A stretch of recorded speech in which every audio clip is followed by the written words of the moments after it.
तर पोट्ट्यो आज होती ना हरीश भाऊच्या मंडळाच्या बॅनरची ओपनिंग. थांबा थांबा, असं मी सगळं दाखवतो तुम्हाला पहिलेपासून कसं काय. तर बघा तुम्ही, तर काय म्हणता पोट्ट्यो, कसं काय पहिल्या सोमवारी कावळ असल्यामुळे मी मंदिरात काही जाऊ नाही शकलो. मी म्हटलं एक काम करतो, म्हटलं बा आज वेळ सापडला तर आज मंदिरात जाऊन येतो, म्हटलं नागठाण्यावर जाऊन येतो. म्हटलं काय तर पोट्ट्यो टाइमपास न करता अजून डायरेक्ट नागठाण्यावर एक काम करतो, म्हटलं बा दर्शन वगैरे करून घेतो. म्हटलं नंतर काय आपलं येणं होत नाही. म्हटलं तर जर पाहिलं तर नागपंचमी दिवशी मंदिरात एवढी गर्दी होती काय सांगू तुम्हाला. आज मी मंदिरात आलो तर पाहिलं तर ते कोणीच नव्हतं. म्हटलं एक काम करतो, म्हटलं बा गर्दीत काही दर्शन होत नाही, म्हटलं आज दर्शन करून टाकतो. म्हटलं बरोबर दर्शन वगैरे करून टाकलं. डायरेक्ट आलो मग गावात आलेल्या मला लागली भूक. मी म्हटलं एक काम करतो, म्हटलं बा काही ना काही खाऊन टाकतो. म्हटलं पाणीपुरीची गाडी दिसली, आता पाणीपुरी म्हटलं आपण काय ऐकतो का, बिल्डून मग डायरेक्ट खायला एवढ्याच भेटले. मग आपल्याला गौरवण्यास तेवढे ॲस्थेटिक कपडे घालून तर काय सांगू तुम्हाला. गौरवण्यास म्हणे आज साक्षीला काही करून घरी नेतोच म्हणे.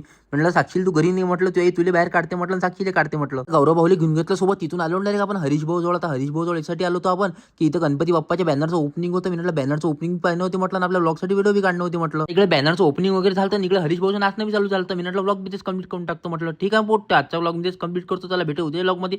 सध्यासाठी बाय बाय. शेवटी आपल्याला फॉलो करा आणि शेवटी नक्की पहा तुम्ही हरीश भाऊचा डान्स कसा वाटला तर तुम्हाला.